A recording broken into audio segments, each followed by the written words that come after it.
ایک زمانہ آیا کہ قریش کے ظلم و ستم اور جور و جبر اتنے زیادہ بڑھ گئے کہ کمزوروں پر جو ظلم ڈھاتے تھے، زیادتی کرتے تھے، وہ دیکھے نہیں جاتے تھے۔ تو سیدنا صدیق اکبر شہر مکہ کو چھوڑ کر کے مکہ سے باہر جا رہے تھے۔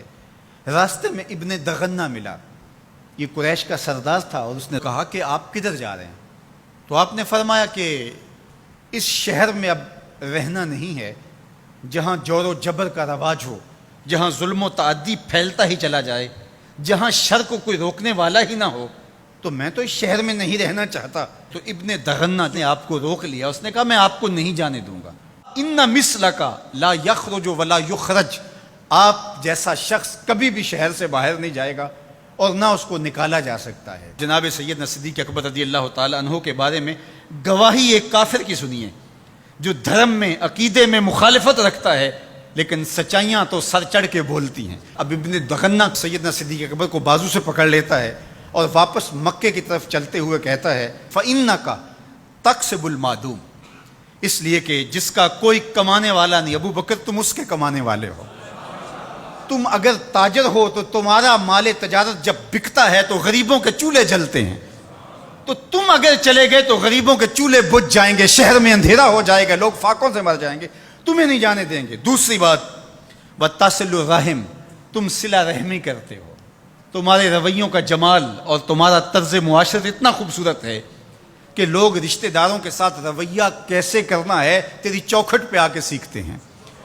تیسری بات وَتَحْمِلُ الْكَلَّ، جس کا کوئی بوجھ اٹھانے والا نہیں، ابو بکر اس کا بوجھ تم اٹھاتے ہو، اس کی ضرورت کو تم پورا کرتے ہو۔ وَتَقْرِي الضَّيْفَ، اور آپ مہمان نواز ہیں، اور وَتُعِينُ عَلَى نَوَائِبِ الْحَقِّ، اور آپ ان لوگوں کی مدد کرتے ہیں جو راہ حق کے اندر مشکلات میں گر جاتے ہیں۔ اب وہ 5 باتیں جو ام المومنین نے حضور علیہ السلام کے بارے میں کہیں، وہی 5 باتیں ابن دغنہ نے حضرت صدیق اکبر کے بارے میں کہیں۔ تو اب یہ سمجھنے میں کوئی دیر نہیں لگتی کہ حضور نے اپنے غلاموں پہ اپنی سیرت کا رنگ چڑھا دیا تھا، اور ایسا پختہ رنگ تھا، ایسا پکا رنگ تھا جس کو کافر بھی دیکھ رہا ہے۔ وہ رنگ دور سے ہی دکھائی دیتا تھا کہ ابو بکر پہ بھی محمدی رنگ ہے، عمر پہ بھی محمدی رنگ ہے۔ اب آئیے ایک حدیث اور رکھتا ہوں، اور وہ ابو داود میں ہے، ترمذی میں ہے، اور سیدہ عائشہ رضی اللہ تعالی عنہا فرماتی ہیں، کہتی ہیں ما رأیت احدا کان اشبہ سمتن و ہدین و دلن و کلامن برسول اللہ صلی اللہ علیہ وسلم من فاطمہ، کہا کہ میں نے سیرت میں، صورت میں، عادات میں، طرز زندگی میں، انداز معاشرت میں حضور کے مشابہ فاطمہ سے بڑھ کر کسی کو نہیں دیکھا ہے۔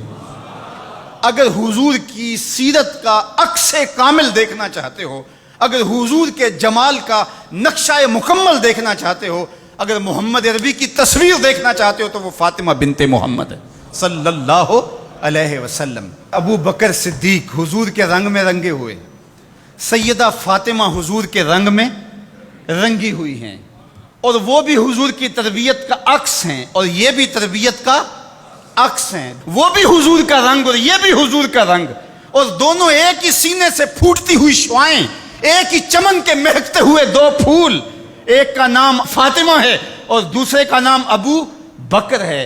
اور اگر کوئی انگلی اٹھاتا ہے سیدنا ابو بکر پہ تو وہ حضور کی تربیت میں نقص نکالتا ہے، اور اگر سیدہ فاطمہ تو زہرا پہ کوئی بات کرتا ہے تو وہ بھی سوچے بات کہاں تک جا رہی ہے۔ اس امت کو الجھا دیا گیا، اہل بیت اور صحابہ کو الگ الگ خانوں میں بانٹ کر کے اس انداز کے ساتھ پیش کیا گیا کہ جس طرح اہل بیت کے ماننے والے اور ہوتے ہیں اور اصحاب رسول کے ماننے والے اور ہوتے ہیں۔ ہماری محبتوں کا مرکز ذات رسالت مآب صلی اللہ علیہ وسلم ہے۔ اللہ کی محبت مقصود شریعت ہے، والذین آمنوا اشد حبا للہ، یہ قرآن بتاتا ہے ہمیں، لیکن یہ محبت بھی ہمیں اس در سے ملی ہے۔ تو اس لیے ذات رسالت مآب جب مرکز محبت ہوگی تو پھر یہ جھگڑا کبھی بھی نہیں ہوگا کہ میں اہل بیت کو مانتا ہوں اور صحابہ کو نہیں مانتا، میں صحابہ کو مانتا ہوں اہل بیت کو نہیں مانتا۔ میں تو کہا کرتا ہوں کہ صحابہ نبی کے در والے ہیں اور اہل بیت نبی کے گھر والے ہیں۔ ہم کہتے ہیں گھر والوں تمہیں بھی ہمارا سلام ہو، در والوں تمہیں بھی ہمارا سلام ہو۔